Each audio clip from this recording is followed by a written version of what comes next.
Hello?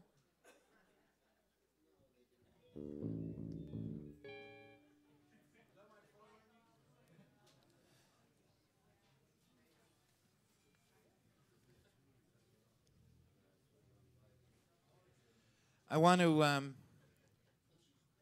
have we started? Okay, so I want to start actually Shabbos off, not our usual way. Usually we just start with bim bam, etc. And tonight I think it's wrong to start any other way except acknowledging that, I don't even know, insane,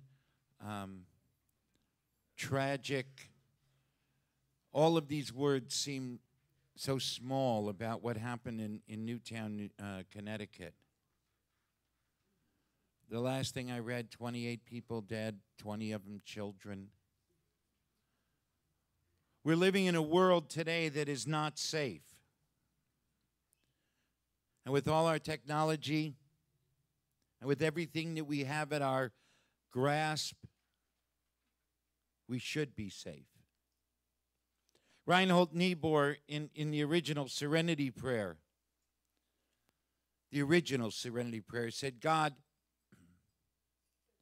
give me grace to accept with serenity the things I cannot change.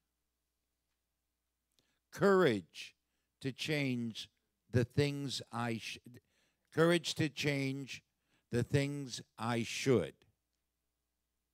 And the wisdom to distinguish one from the other. Today teaches us that we have to do what we do here and we have to spread it out to the world. And that is recover our authenticity, recover our essence, recover our humanity. So that there is never a day like this again. This is not something that we read about. It's not something that a rabbi preaches about. It's something that we all have to live. We can change this. There's many ways, and there's smarter people than I that can help us figure it out. What I know is it has to begin with us. That we have to stop with our resentments. We have to stop with hatred. We have to stop with all of the rhetoric that gives voice and gives power to the negativity that has overcome and seems to have swallowed up our world. None of us can take away what happened today. That's a thing we cannot change. And we have to accept that it happened. I agree. And the only way to accept it is with God's grace. It's also with the grace of ourselves, the grace that's within us. We can, however, change. We can change this attitude. We can change this rhetoric. We can change the discussion to a discussion of health, to a discussion of life, to a discussion of how every person can respect, honor, cherish, and love the dignity of everyone else. And that is really the job that we all have. That is the essence, if you will, of recovery. So as Harriet Rosetto has said, you're either in recovery or you're in denial. Today teaches us we can no longer be in denial. And it seems almost ridiculous to sing the songs of joy that Shabbat is and that Shabbat brings in the face of this tragedy. And this is really the essence of Rabbi Heschel's statement that there is meaning beyond absurdity. That by bringing in Shabbos, by being part of Shabbos, by letting Shabbos go through us, instead of us just go through Shabbos. By taking a piece of this service, by taking a piece of Shabbos, by incorporating it into our being and into our lives on Sunday and Monday and Tuesday and every other day, we will change these things that we should and we must. Shabbat Shalom.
Shabbos, everybody.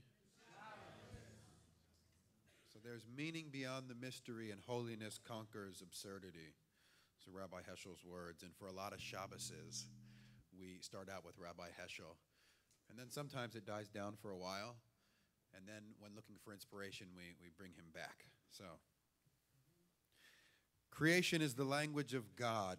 Time is his song, and things of space, the consonants in the song. To sanctify time is to sing the vowels in unison with him. This is the task of men and women, to conquer space and sanctify time. We must conquer space in order to sanctify time. All week long, we are called upon to sanctify life through employing things of space. On the Sabbath, it is given us to share in the holiness that is the heart of time.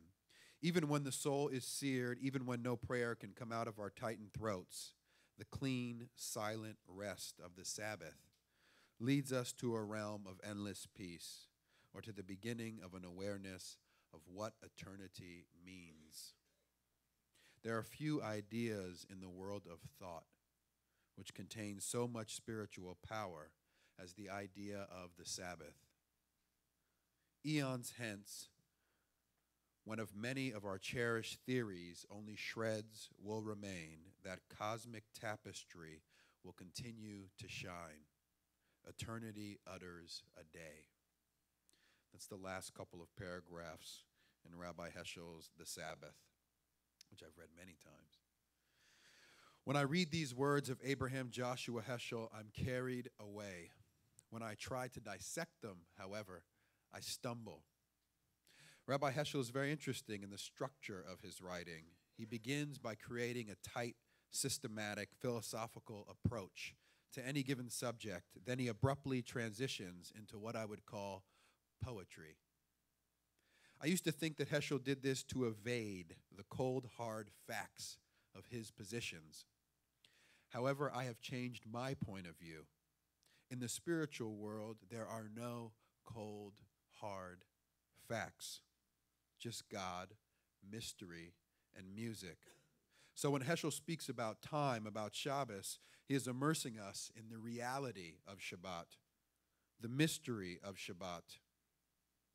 And one can't be immersed in Shabbos with technical jargon and a systematic philosophical approach. Poetry, music, prayer, smiling, tears. This is the language of the realm of spirit. And Shabbat is the tree under which we catch some shade from the scorch of our weeks. Poetry, like prayer, is not dancing around truth. It is the boldest expression of it.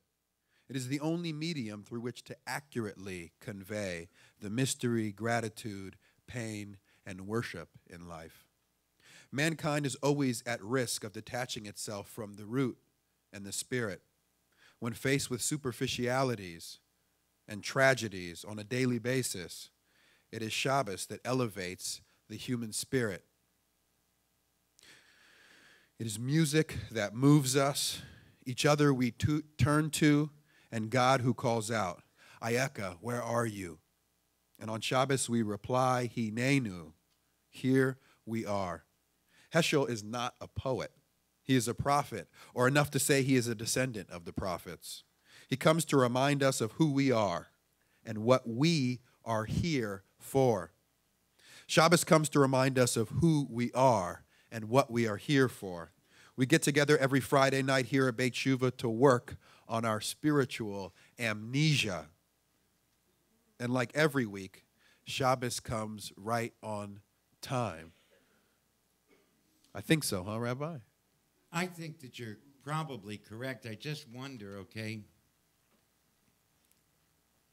how do you sanctify time in the midst of tragedy? You came in today and you were terribly disturbed. Yeah. Over what happened. Yeah. And now here you are leading services with me, helping everybody immerse themselves in the vowels. Is that how he said it? In the vowels of Shabbos. No, God's consonants. We participate in the vowels, yes. Right? To sanctify time is to sing the vowels in unison with God. Yeah. So how do we do that when our spirits are so disturbed? So I'd love to answer that question. Good. I'm going to do it with a story, though, if that's okay. Whatever you want. You're in charge.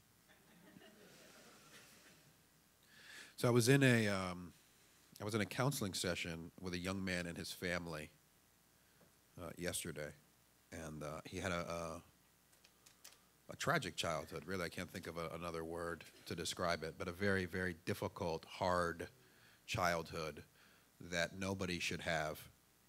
And I've been working with him now for 4 months, and I've known him for 10 years. And he was recounting his childhood to some members of his family that didn't know what his childhood was like. And when I came out, I was in tears. I mean, I'm not a therapist for whatever reason. When I'm, invested and I'm connected to somebody and I love them and they're sharing truth and pain, I cry, So I was in tears. And when we left the session, I was amazed by his spirit, because I know this man, and he's a man who is who's still attached to God, although he wouldn't call it that.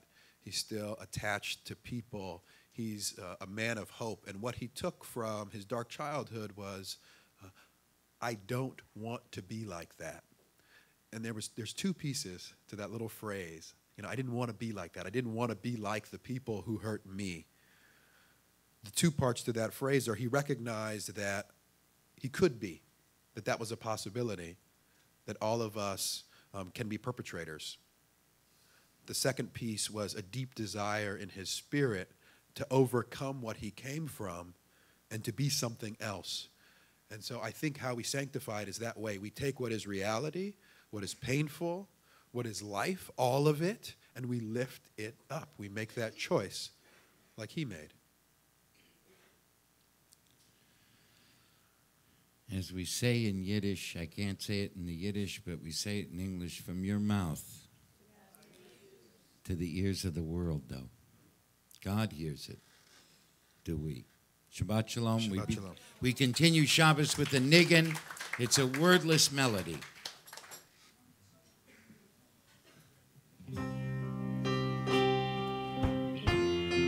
So if you don't know this melody, I'm going to teach it to you really quickly, and you must sing along. You have no excuses because there are no words.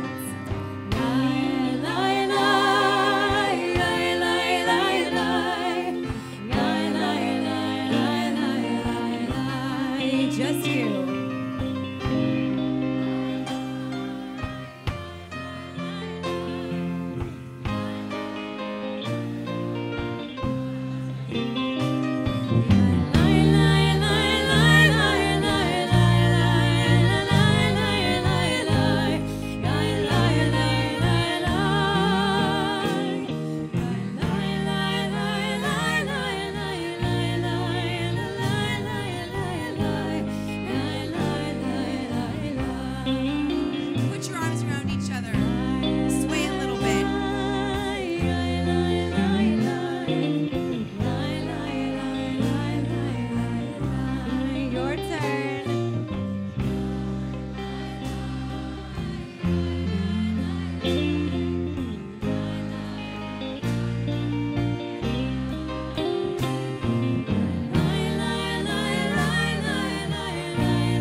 page 19, we have Yedid Nefesh.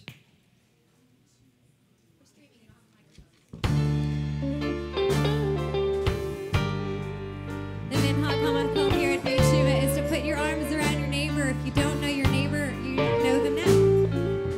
Yedid Nefesh Havarachamon. Yedid Nefesh Havarachamon. Shavavdecha.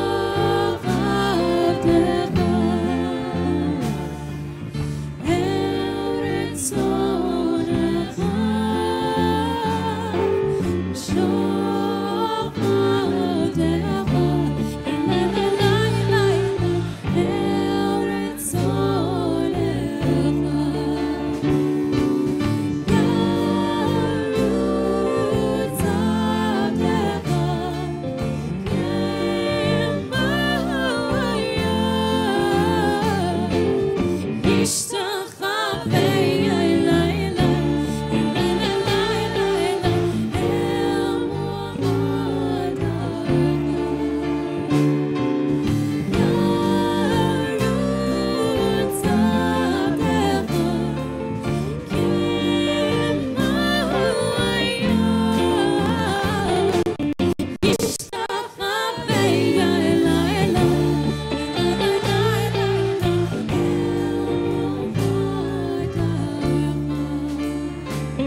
For those of you who are tuning in, just so you know, if you're wondering what kind of Judaism do we practice just Jewish, that's it.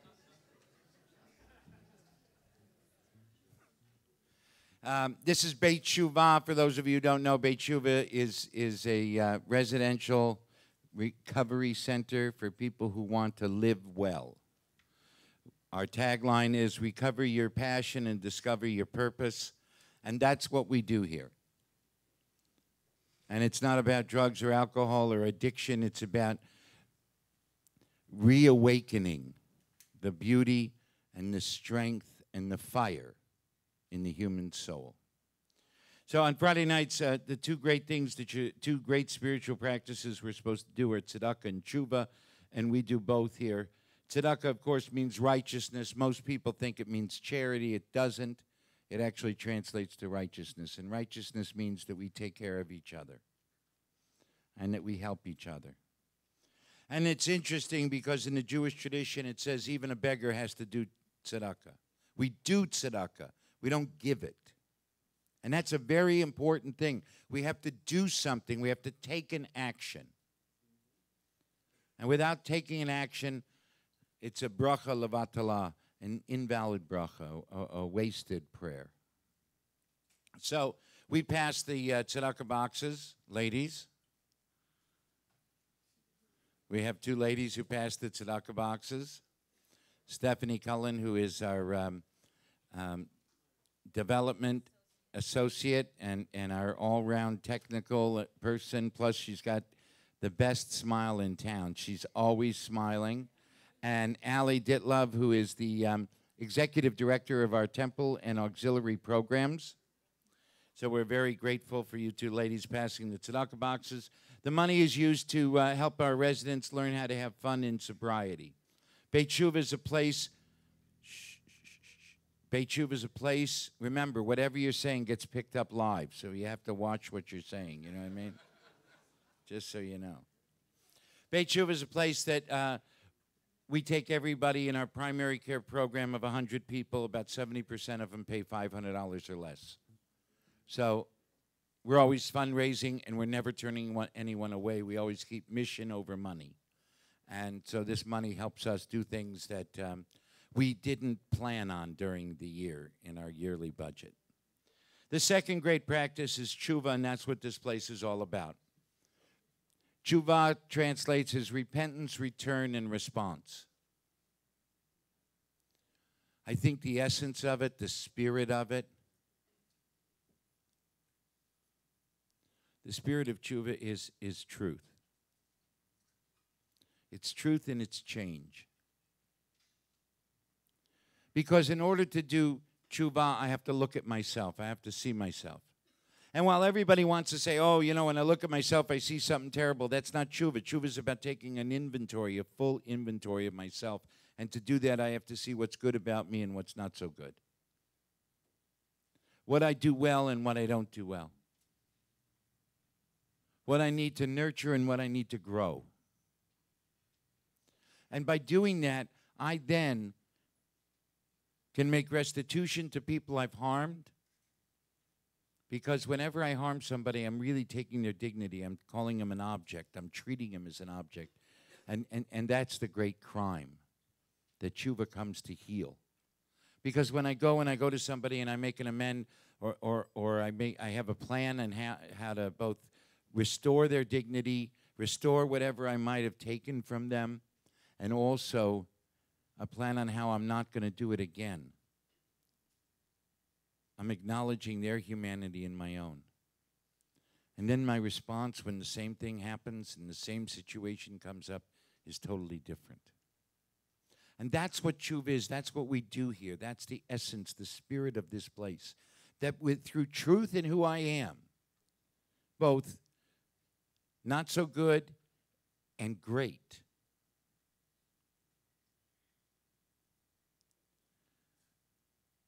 and the knowledge that I can change. Way before the philosopher said a leopard doesn't change its spots, Judaism says everybody changes always. In fact, Chuva is a commandment, so Chuva is something that is an obligation upon us. It means not only is change possible, it means we have to change. So we do Chuva out loud here. And part of Chuva for people who have been entitled and ungrateful and, shall we say, not always the most pleasant people to be around, one of the big things about Chuva, change, is gratitude. Shai, you in charge? So if you'd like to make a tshuva or give gratitude, put your hand up and we'll get to as many people as we can.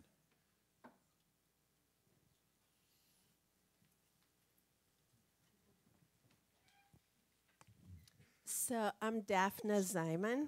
Oh, sorry. Thank you. And I'm Michelle's mom, who's here. And I just read the Shabbat Shma, and she's on it, and she's appreciated for doing such a great job in PR.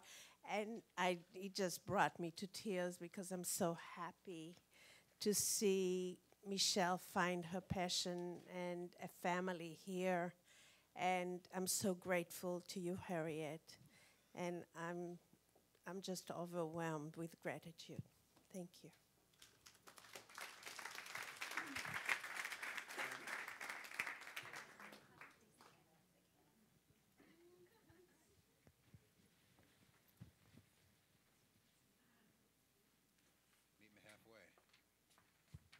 Good Shabbos, everyone.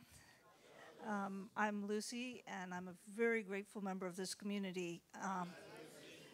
I wanted to thank Rabbi and Harriet for founding this wonderful institution, and personally for my own recovery that I'm a recovering gambler, and I lost my house. I lost everything except a little bit of my music, my violin and my viola. But I am just so grateful to be alive and well today and living much better than I ever lived before. In fact, I've had some of the greatest joys in my life since coming to Beit T'Shuvah. So thank you so much.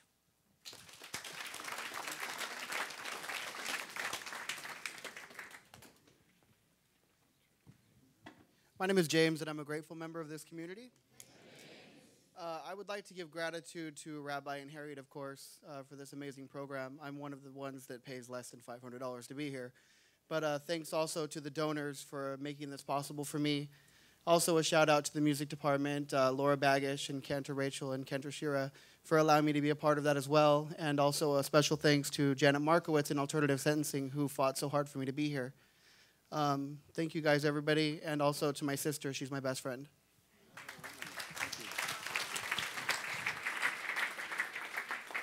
I'll see you, Bob. Hi, I'm Stephanie, very grateful member of this community. Hi.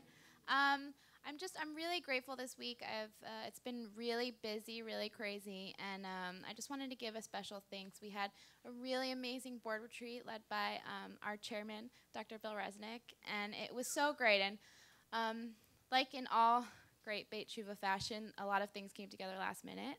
And it wouldn't have gone so well without the help of everyone, from the clinical side to Brandon and Nessa and everyone who came, all the department heads and James, and they got to tell a little bit of what they do here at Beit T'Shuvah, and it really let me put things in perspective, to see so many of our board members who are just so generous and so humble, and it was just really special for me. And I also just want to give a special thank you to Shai, because you really have been, Rabbi had this great insight to have all of our departments have spiritual advising. And you've just been so amazing, and you've helped me through some really hard things. And you mean a lot to me, so thank you.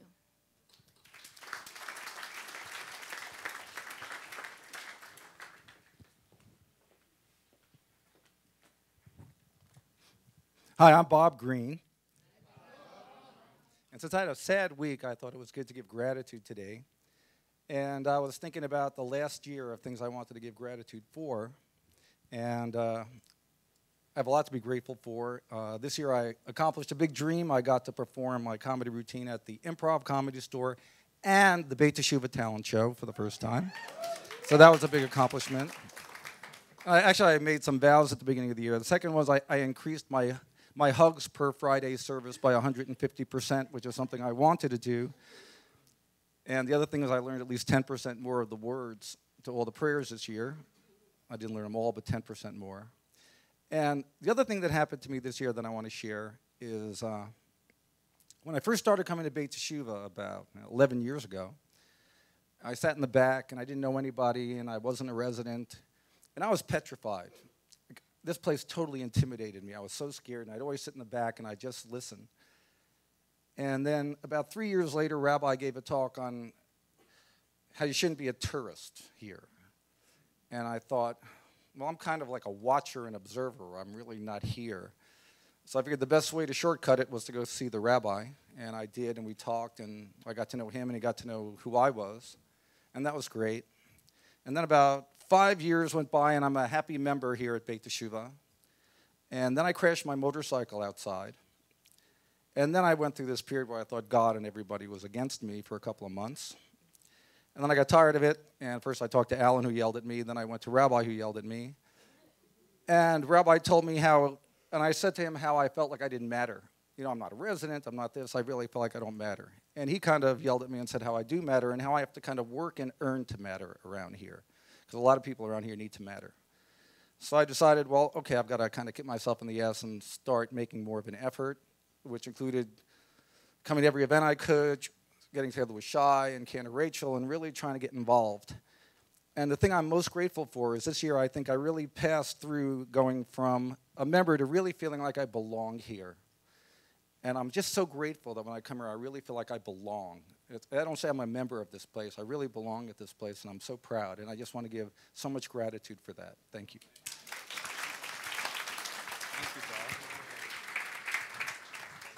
Yeah, my name's Terry. I'm a grateful member of this community. And I wanted to give some gratitude this evening for Rabbi Mark. I was faced with some difficult choices. I got a call from my mother's doctor the other day, and with some end-of-life decisions. And I felt that I needed to talk to Rabbi, you know. You know, Rabbi probably doesn't know me much more than a familiar face, but I fired off an email to him yesterday, and he got right back to me and made time for me to see him today. And I just want to testify that "you matter" is not just a snappy catchphrase, you know, and I'm very grateful. So thank you.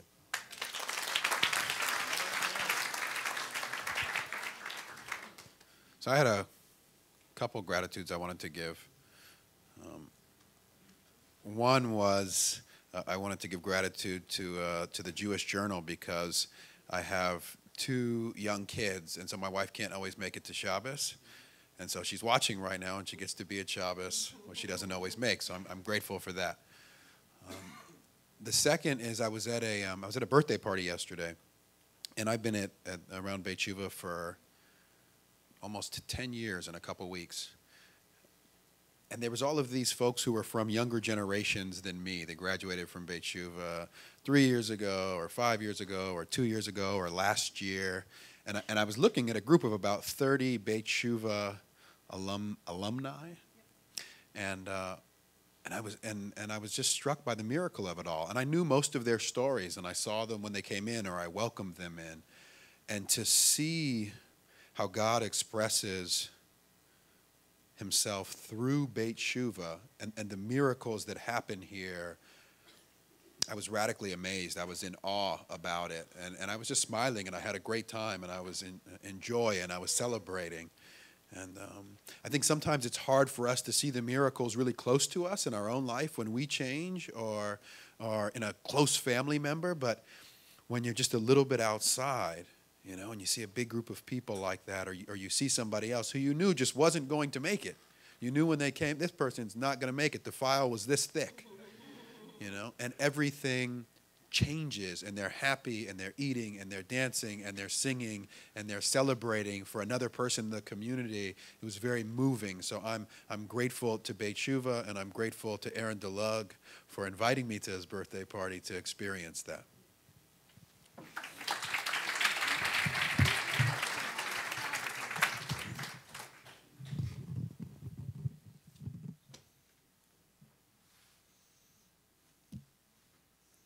Since I have a microphone, I just wanted to give a tshuva. Who are you? I'm Shira. I'm Cantor Shira, and I'm a grateful member of this community.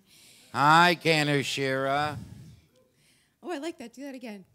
Hi, Cantor Shira. I wanted to give a tshuva to everybody who contributed their time, their energy, their money, their love, and their joy, and their attendance at Sing to Save a Soul, which was it last week or 2 weeks ago now? 2 weeks. 2 weeks ago at Valley Beth Shalom in Encino, to the other cantors who contributed their neshamas, Cantor Chaim Frankel and Cantor Herschel Fox and Cantor Marcus Feldman and student Cantor Seth Edinger. Everybody was amazing who was a part of it. I wanted to thank Ali Ditlove for having that be one of the many things that she juggles and have it seem like it was her focus and her priority when everything is her focus and her priority, and all of the willingness that she has to make things top-notch.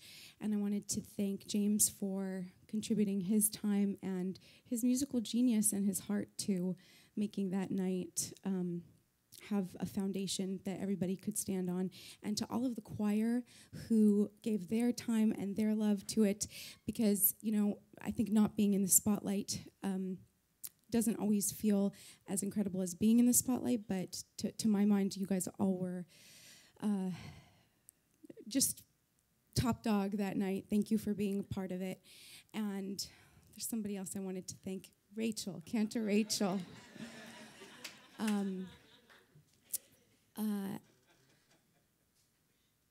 It's not easy to be both the artist and the brains behind something, and she really was from the beginning of the process.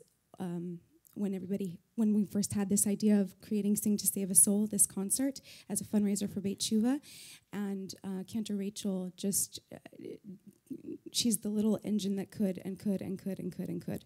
So thank you, Cantor Rachel. Thank you for letting me be a part of it. Just want to make sure I don't miss anybody. If I did, I'm sorry. Thank you, Shai, for rapping at Sing to Save a Soul. And thank you, Rabbi, for letting us dream big and not limiting how big we can dream and encouraging us to dream. And I'm grateful. I mean, it's hard, okay? My life is so amazingly wonderful. It's hard to put it into a couple of words or phrases. So I'm very, very grateful also to Bill Resnick for putting together this board retreat that we had, because it was different. And the board members got to meet all of the people who do the work. Usually they just see Harriet and myself and Kathy, and here they saw everybody. And they learned more about what we do, and our staff learned more about the people who make it happen, you know, who support us, and I think that was really, really important and amazing.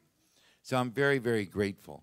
I mean, we've never had a retreat like that. I don't think we've ever had that successful of a board retreat. And I'm grateful also, of course, to the entire staff here. They work very, very hard. They don't get paid a lot of money.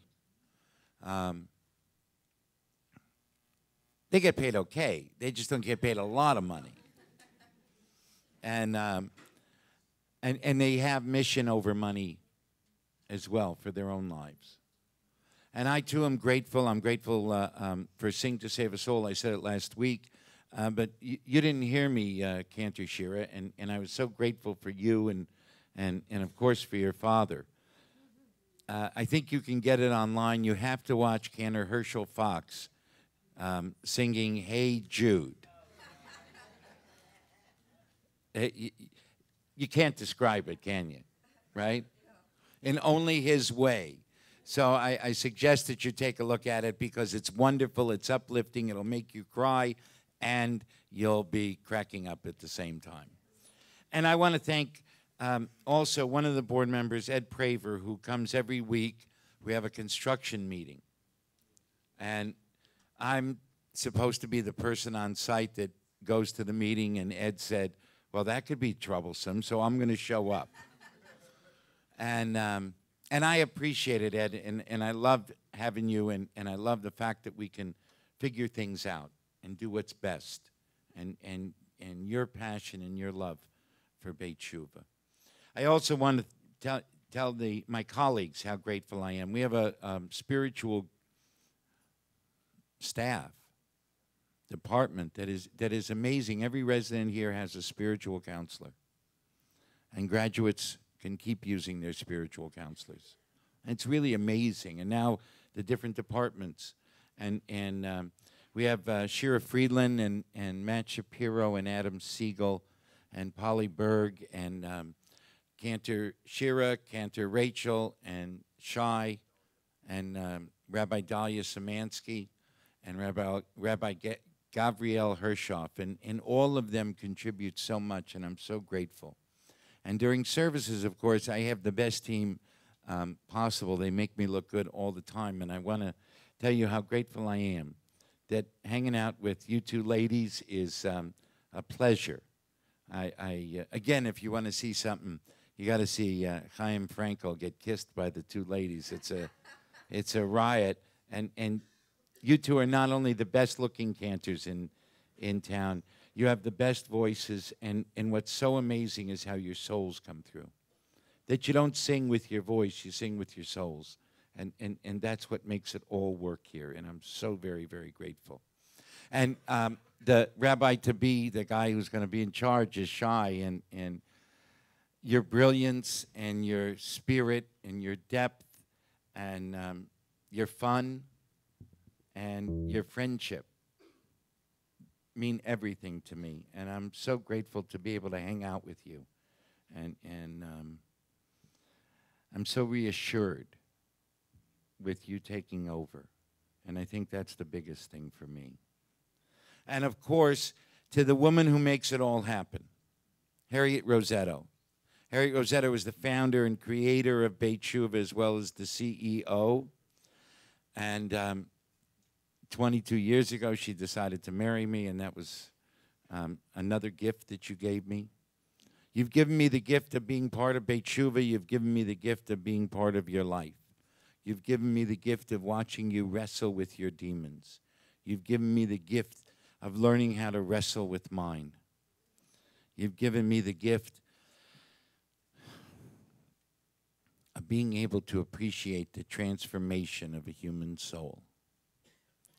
And you've given me the gift of love. And our love is unconditional. And I know that. And no matter how mad you get at me, how crazy I get, no matter how often you wonder, what did I do? You always come back with love. And you always reach out to me in love. And I watch you reach out to everybody else.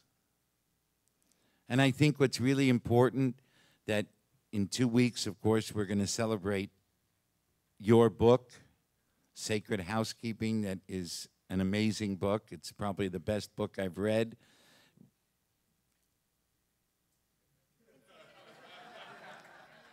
Next to, along with, that's the way, along with The Holy Thief, which is my book, but I just want you to know, okay, not only are we celebrating Sacred Housekeeping, not only are we going to celebrate your birthday, but we celebrate you. And that's something that all of us do every day, because everybody here is alive and lives so much better because of you. And I'm the biggest recipient of living well because of Harriet. And thank you. Shabbat Shalom. We continue on the song sheets with an original song that was written by Laura Bagish for Shavuos from 3 years ago, and it's about what she thinks Torah means, and that's that everything matters.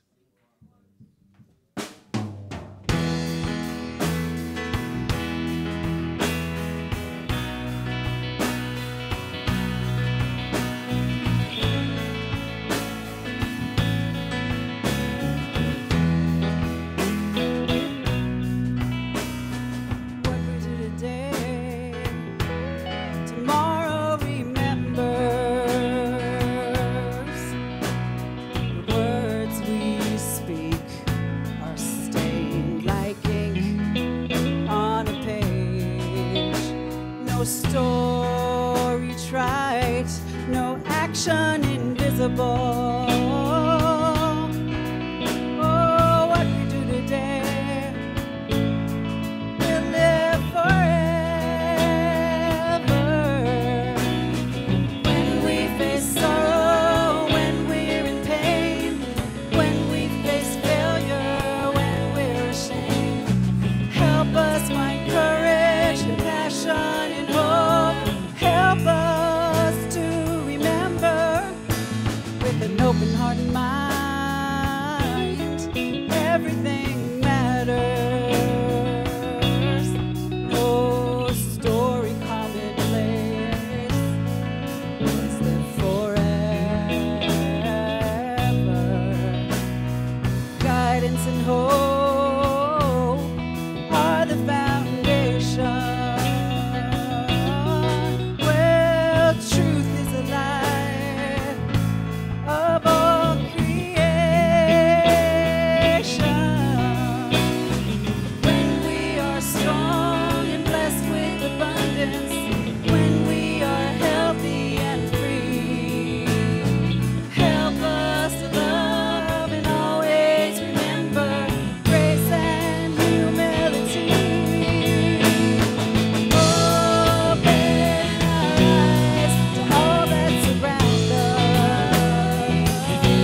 We continue on page 12 with the reception of new members. Can I get Russell B. and Blake F. to come and stand on my left side with a prayer book, please?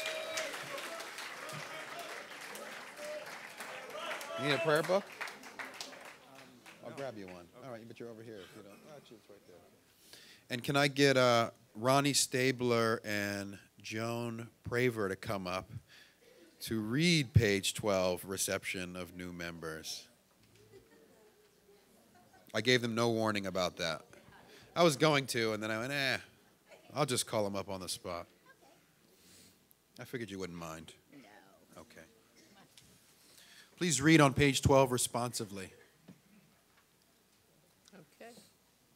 May the door of this house be wide enough to receive all who hunger for love, all who are lonely for fellowship. May it welcome all who have cares to unburden, hands to express, hopes to nurture. May the door of this house be narrow enough to shut out pettiness and pride, envy and enmity. May its threshold be no stumbling block to young unrestrained feet. May it be too high to admit complacency, selfishness, and harshness. May this house be for all who enter, the doorway to a richer and more meaningful life. Amen. So Rabbi was talking about Chuva, and he was saying that the core elements of Chuva are truth and change. And I was thinking about welcoming you guys into this house, and I was thinking that that is really the first step in Chuva. It's this sort of moment where you come up here and you say, I'm gonna go in a different direction. I see something, I see some truth here, and I'm gonna change. Heschel has this great line where he says, one can gain eternity in a moment. One can gain their whole lifetime in a moment. And I think about my life, and the moment when I stood on this stage defined a different direction for the rest of my life, at least so far. I think it takes a lot of courage to come up here, and it takes a lot of faith. But there's a second part to faith, right? There's the faith to get up and to try something different, to take a shot. And then there's faithfulness, which is loyalty to an event. So the event is you're getting welcomed into this community, a safe place where you can transform and change. That's the event. But part of your faithfulness is loyalty to this event. You're going to get the opportunity, but you have to remember and hold on to it. And the way that we say that is you don't have to be perfect. You just have to do this one thing. And this one thing is that you hold on. That's loyalty to the event that's about to take place. We're going to welcome you in individually. We're going to read to you, and then you're going to respond to us. Blake, we say to you, Baruch haba b'shem Adonai. May you have come be blessed in the name of the source of life. Nelach b'or b'shem Adonai. Let us walk together in the light of the divine one. Welcome.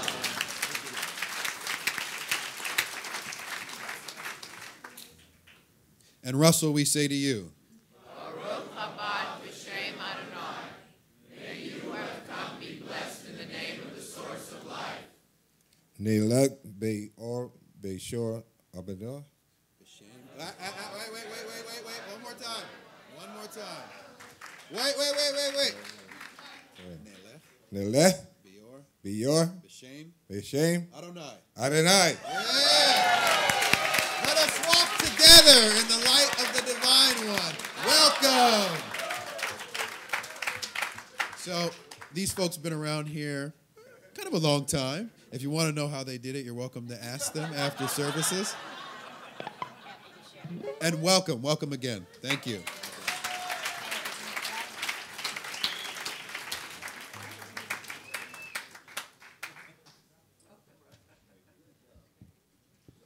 Oh, I got Shira's microphone. Hang on, that's not going to work, huh, Shira?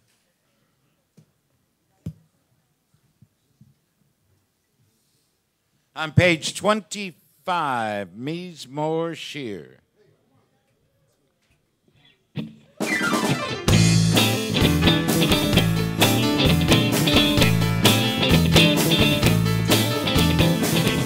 More shit.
in the old country.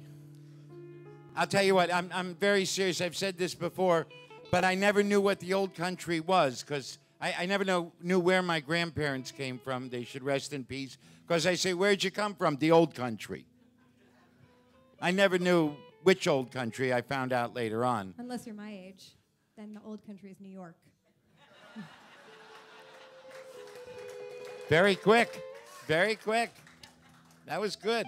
Or Ohio. So in the old country, we used to go out to the edge of the town, to the edge of the shtetl on Shabbos, and we'd be wearing white, and we'd go as the sun comes down, and we would dance the Bride of Shabbos in to this wonderful tune. So we invite anybody who would like to dance to this great tune that some people pronounce incorrectly today. Because the name of it is Lichot Doidi.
the Sabbath bride.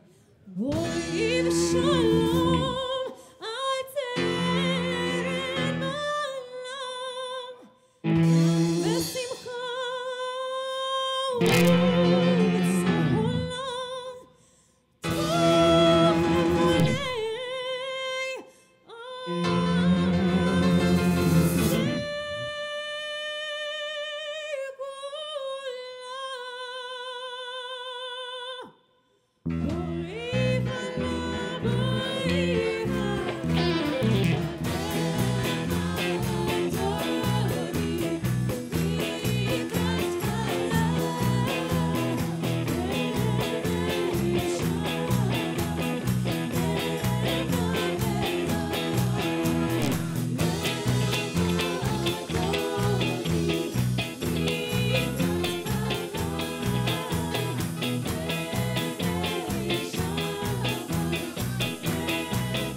So tonight is the 7th night of Hanukkah. Just so you know, we light Hanukkah candles before Shabbos candles, because after Shabbos candles, we're not supposed to light anything. And there's a great difference, though, between Shabbos light and Hanukkah light. Shabbos candles you can use to read by and do other things. Hanukkah you can't. Because, as the dreidel says, Nes Gadol Haya Sham. A great miracle happened, and our job is to celebrate the miracle. So, I'm going to call some people up to light the candles, and the cantors will sing the blessings with all of us. And then we'll do a Hanukkah melody. But really what I want you to think about right now is, what's the miracle in your life today? What miracle did you miss? Or did you forget to think about? Or did you acknowledge during the day today? Because that's really what's important. This way you not only see the light of the Hanukkah candles and appreciate the Nes Gadol Haya Sham, but you appreciate and revel in the miracle that's right here. And it's right now. So I'm going to ask Nancy to come up. Nancy, come on up to light a Hanukkah candle. Hey, you, come on. You, Nancy. And I'm going to ask Jackie and her mom to come up. You two, right there. And Sarah and your grandmother.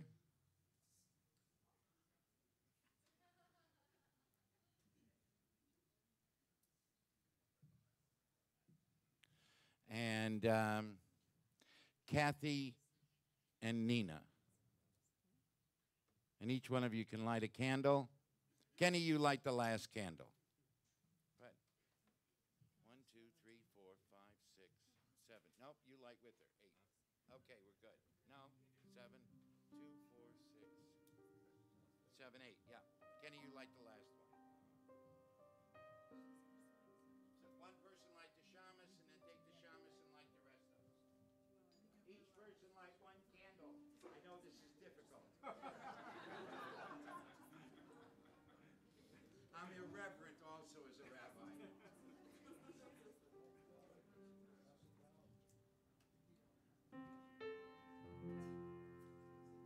Baruch atah Adonai, Eloheinu melech haolam, asher kitshanu b'mitzvotav, v'tzivanu lehadik neh shel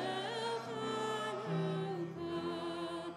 Baruch atah Adonai, Eloheinu melech haolam, she'asa nisim lavotenu bayamim ha'em b'azman hazeh. Thank you, thank you.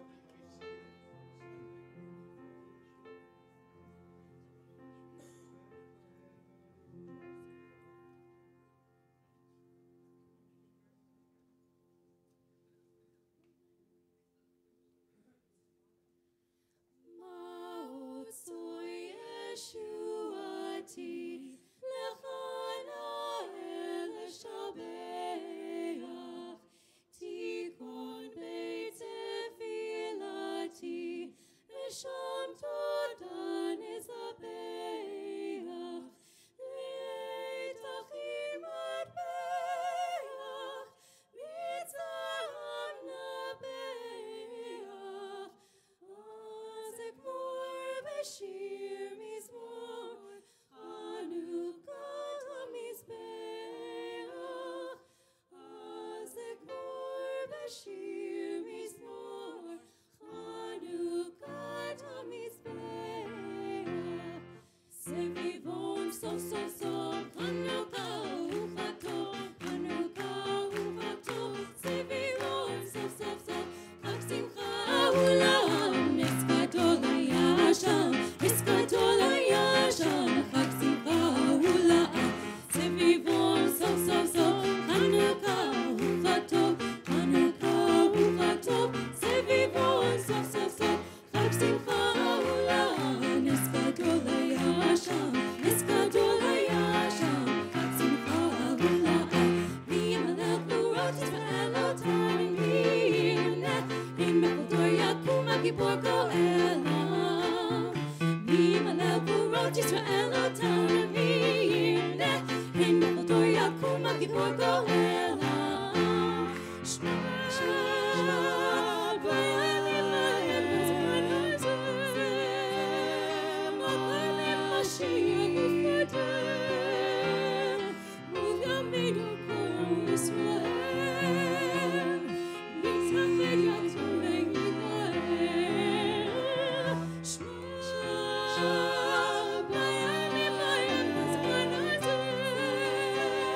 Okay, I'd like to ask Fanya and Michelle to come up to light Shabbos candles. Fanya and Michelle put this whole thing together with the Jewish Journal, and we're so grateful, of course, to the Jewish Journal for doing this and to Fanya and Michelle for making it all happen.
So a few months ago, my friend and teacher, Rabbi Ed Feinstein, and I were talking. We meet every Friday, and most Fridays anyway, when we're in town and both of us are okay.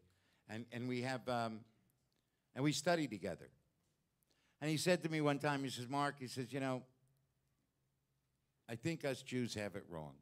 I said, what do you mean? He said, I was talking to a friend of mine who's a reverend, a minister, and he just said to me, you know, we always preach the good news. He says, we're talking about the good news Bible. And I said, well, Ed, then we should do good news Torah. And he said, Mark, we're Jews. We don't do that. So at Beit T'Shuvah, we instituted the good news Torah. And it's time for it right now.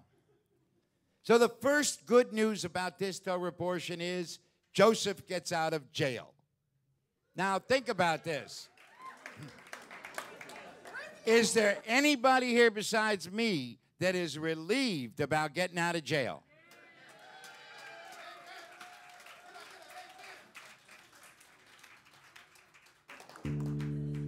So we all know that. Then,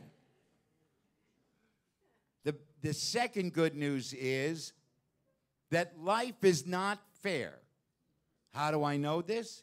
Because Joseph not only gets out of jail, but he becomes second in command to the Pharaoh, to the grand man in the whole land. Can you imagine getting out of prison and becoming second to the CEO or the chief or the big boss? I can.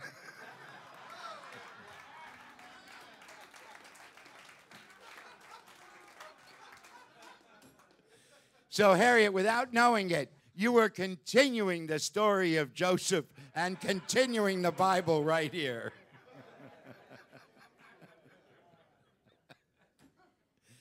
The third good news is that Joseph was smart enough to take advantage of it.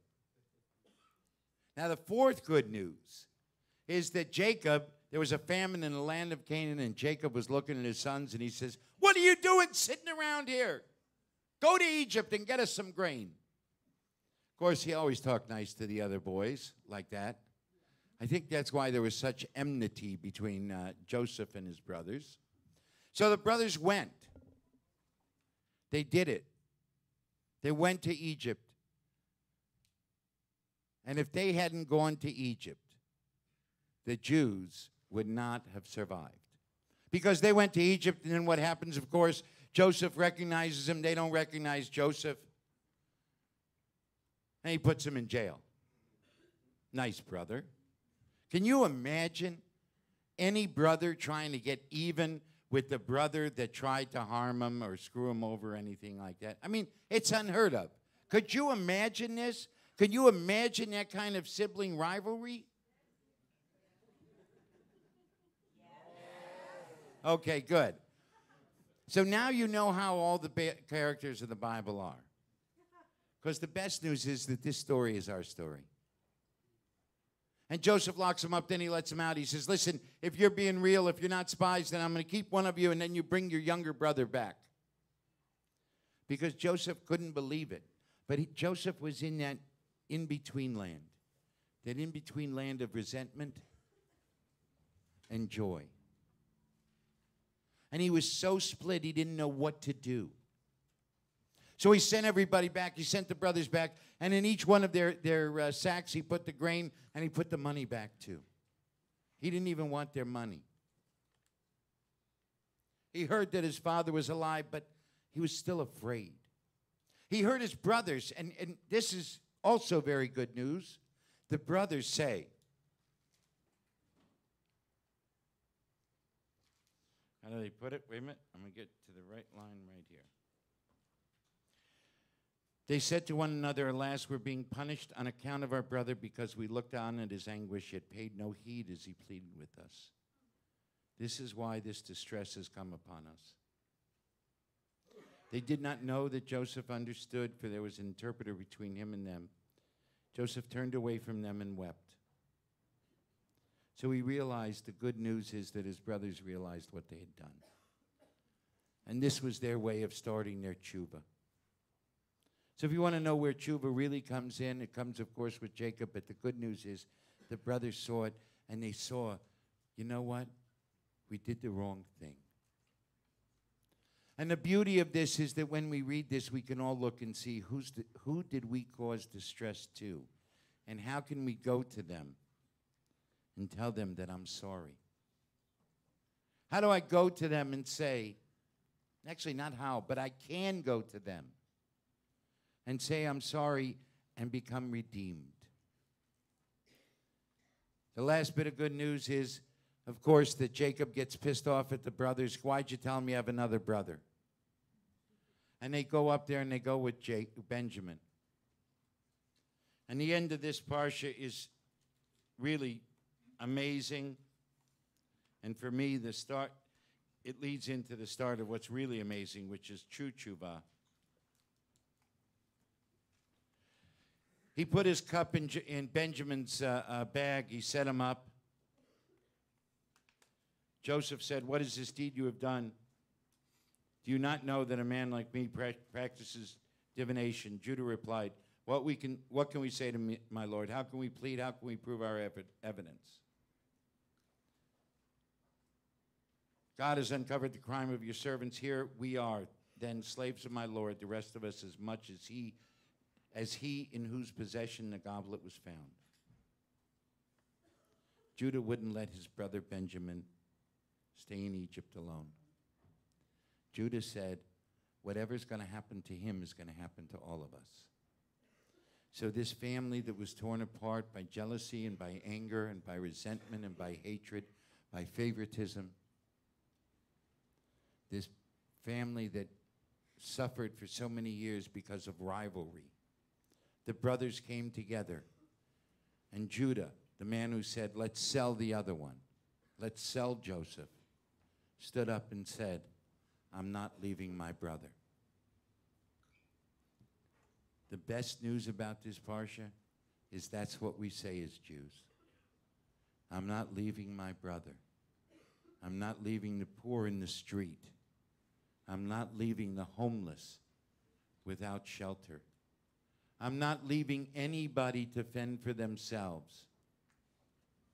Because as Jews, 36 times in the Torah it says, take care of the stranger, the widow, the poor, and the orphan, because you were strangers in Egypt. Judah says we never leave anyone behind. And that is the great news of Torah.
Please rise on page 29 for the Baruch Hu.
Please be seated. Turn to page 31 for Ahavat Olam.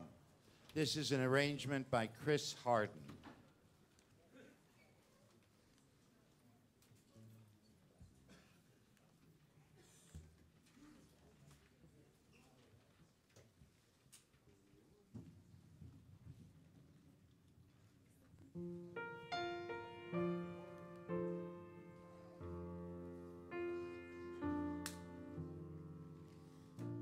Ahavat Olam, Beit Yisrael, Torah,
mitzvot,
So we're about to chant the Shma.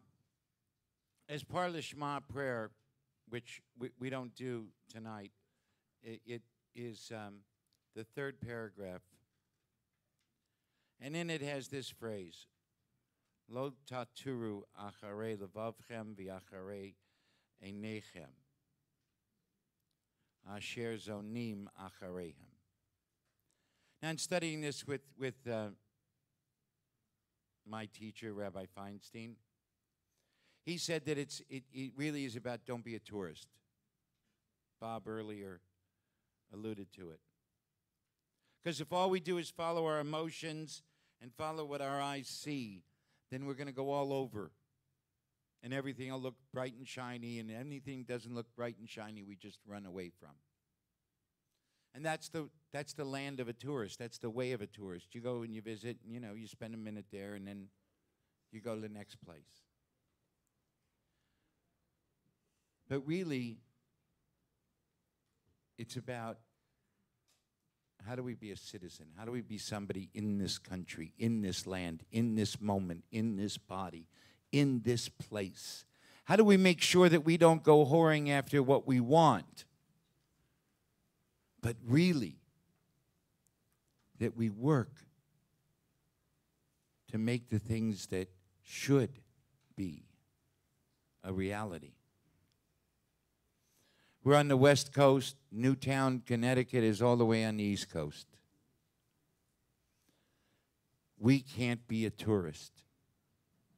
We have to make sure here that nobody wants to go to schools and shoot up kindergartners. We have to make sure here that people don't have to resort to violence in order to feed themselves. We have to make sure here that we have a community that's welcoming, that's loving, and that cares. That's being a citizen. And that's really the essence of Shma. Please chant the Shma with Cantor Shira. Shema Yisrael Adonai Eloheinu Adonai Echad.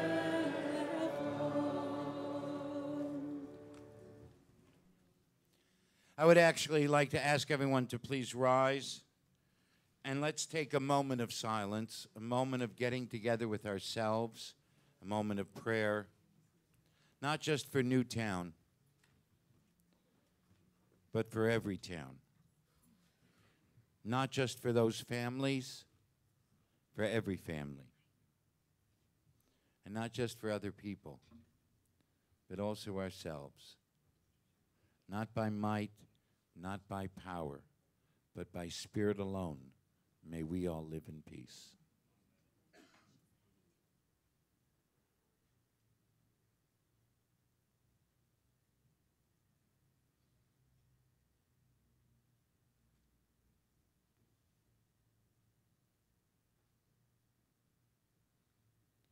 Please be seated. I'd like to ask the choir to come up for the Kiddush. The Kiddush is a prayer, of course, that's not done usually on Shabbos, on Friday nights. We do it here because we have the whole choir here, and this is an arrangement by Michael Skloff. This arrangement, Kadosh means holy. It's hard to describe what holiness is. Holiness is elevation, is separation and connection. And I have to say that this arrangement, you experience holiness.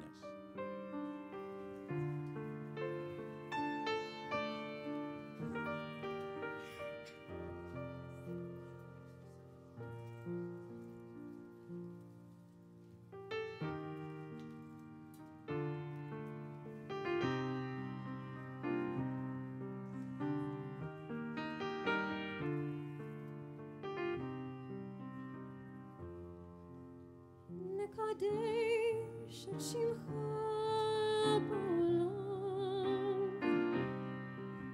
Kashem Shemakdishim Otol Vishmei Marom Kakatol Vayad V'yecha Bekaram Zelzel V'amar Kadosh Kadosh Kadosh Adonai Tzevot Melech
song sheet is a song, Prayer, Shalom Rav.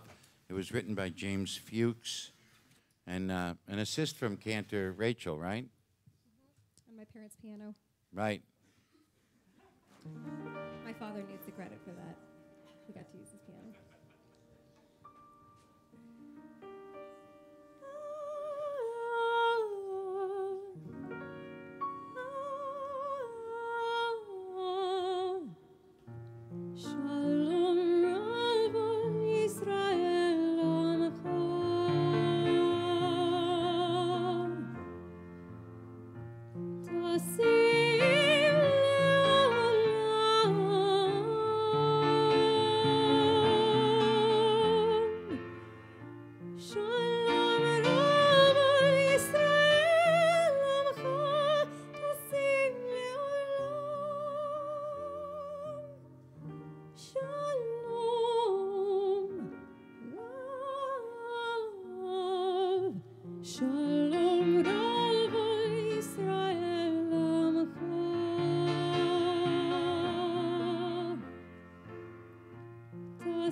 Say shalom b'romav, hu yaseh shalom aleinu. Say shalom b'romav, hu yaseh shalom aleinu. Say shalom b'romav, hu yaseh shalom aleinu.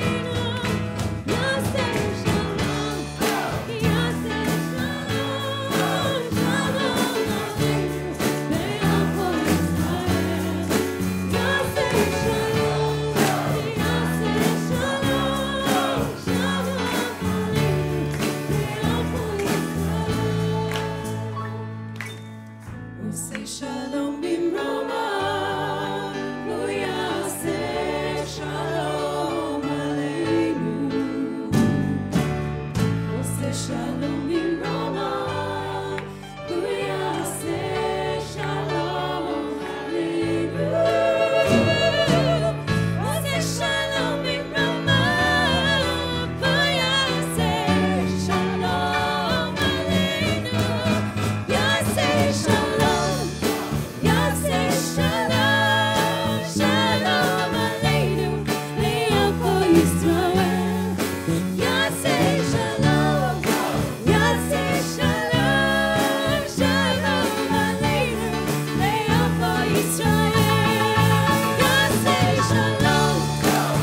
It's a joyous Shabbos. Every Shabbos, of course, is joy.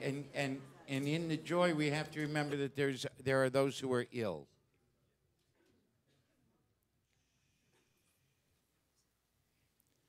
So actually, I'm reminded a very young member of our community is actually fighting cancer for the second time.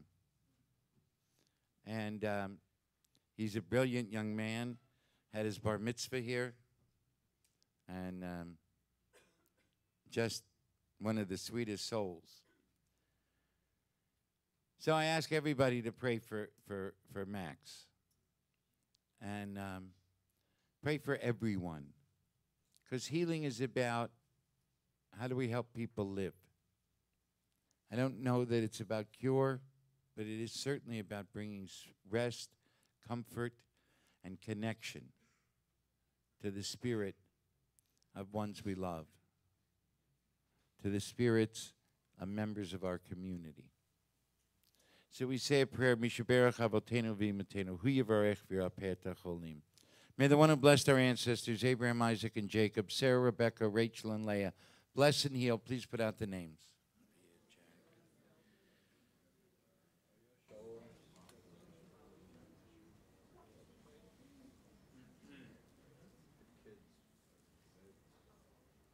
Kadosh Baruch Hu, send him a complete healing. A healing of the body and a healing of the soul, and let it happen right now, and let us say. Please join with Cantor Shira. Mishaberach Avotenu Avraham Yitzchak Yaakov Sarah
So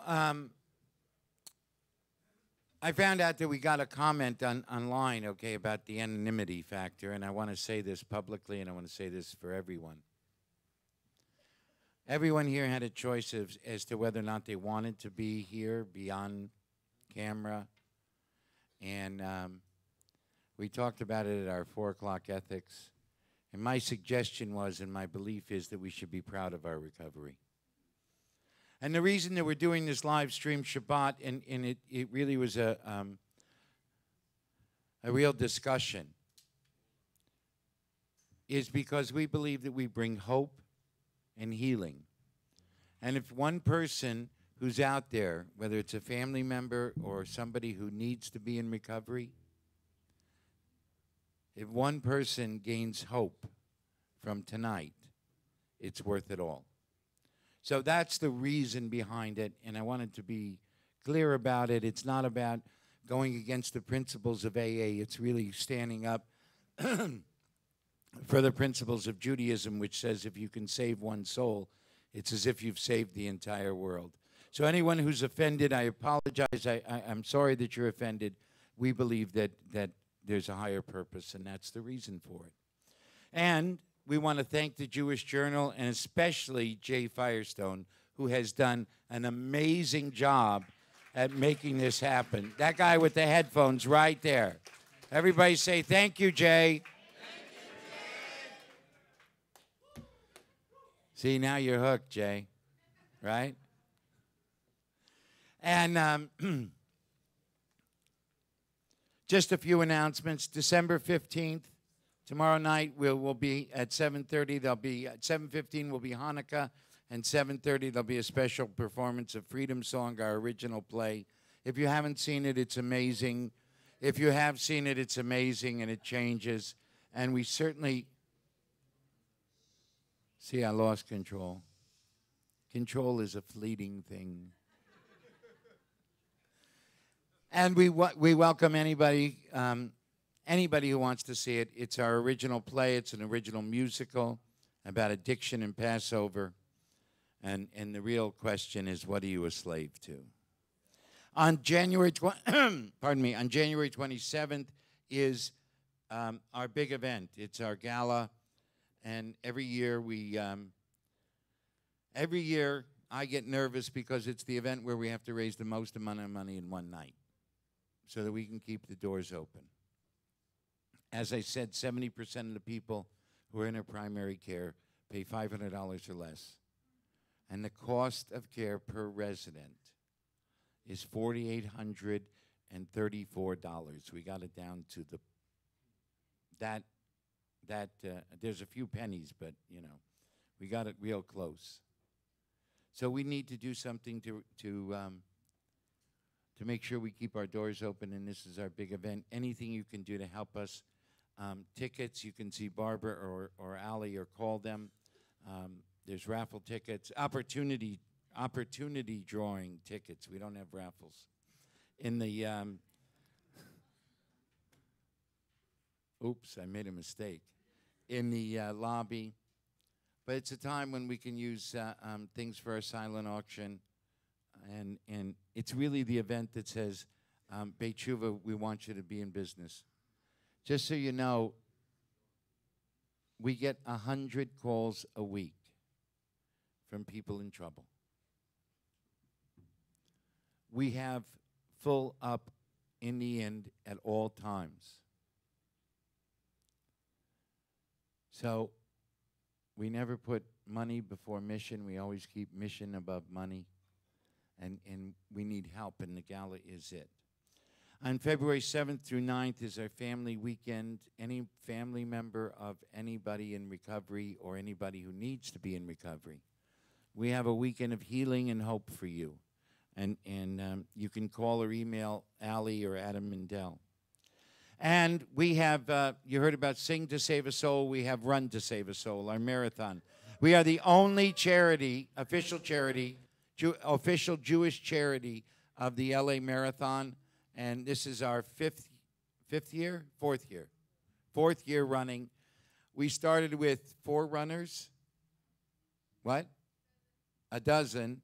And this year we have 60 people running to save a soul. And so anything you can go online to run, volunteer, sponsor, or donate. You can contact Stephanie or Lexi. You can go online, and it's just an amazing experience. We invite you all to our block party at mile 19 on Santa Monica and Selby. The Firestone station, and it's going to be a rockin' great party. And on February 26th, we are having a life and faith panel.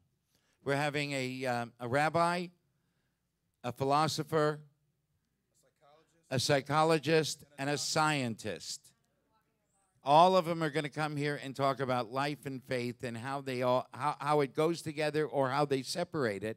And it's going to be an amazing evening. And Shai's going to tell you more about it. And we want to thank the Mock family for sponsoring Shabbos tonight. It costs us $1,200 to feed everybody.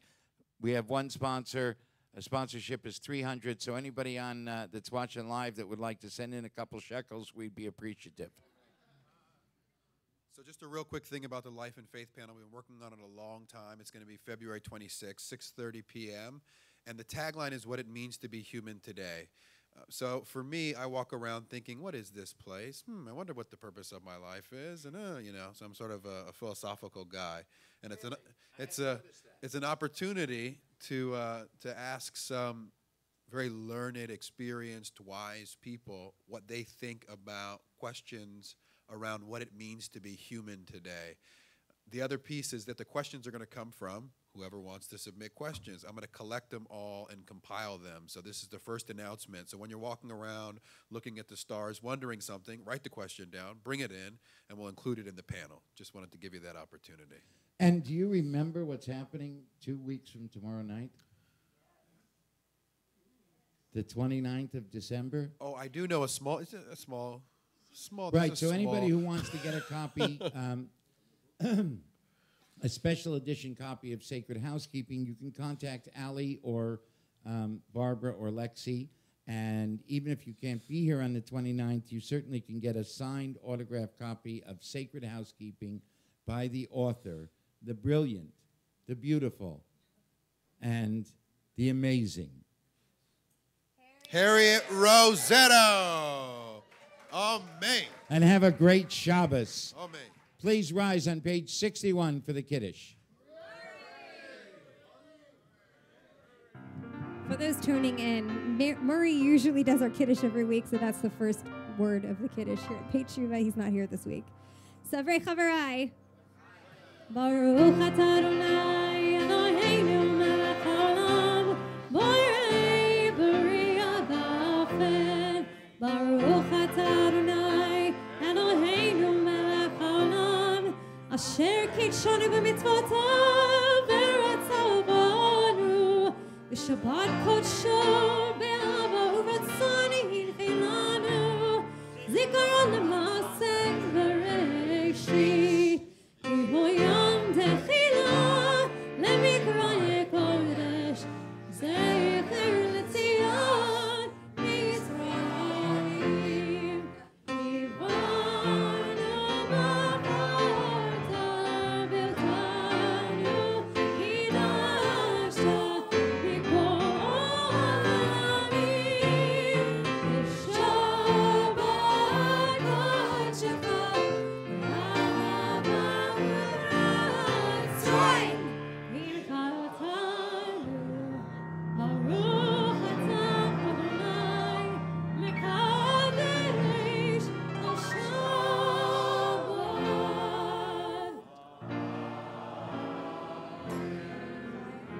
L'chaim.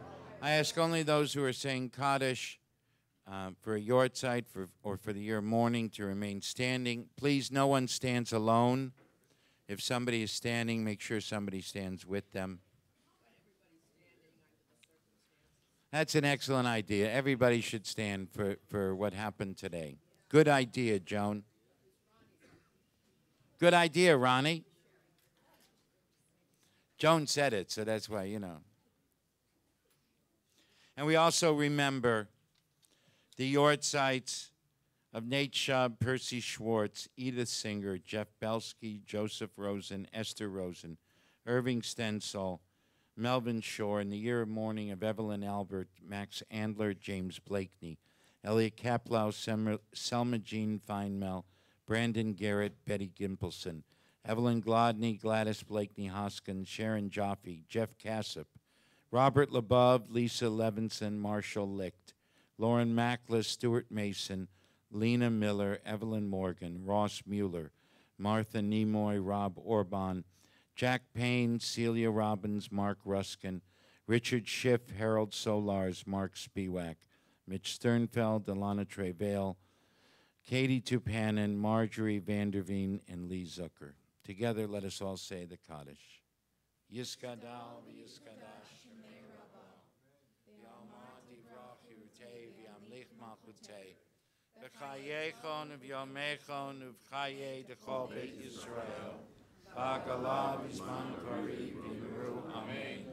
Yehei Shmei Rabba M'varach Le'olam L'mei Maya, Yitbarach V'yishtabach V'yitbar V'yitromam V'yitnaseh, V'tadar v'talev v'talal shemei dekusha brichu. Eila min kol birchata v'shirata. Tushbechata v'nechemata. Damiran v'amar v'imru. Amen. Yehi shlama rabba min shemaya.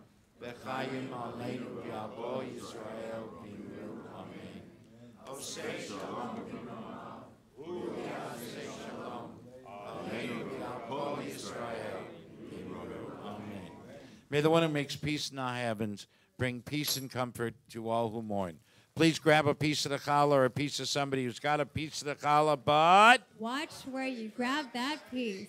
Baruch atah Adonai Eloheinu melech haolam hamotzi lechem min haaretz. good Shabbos. Great job. Great job.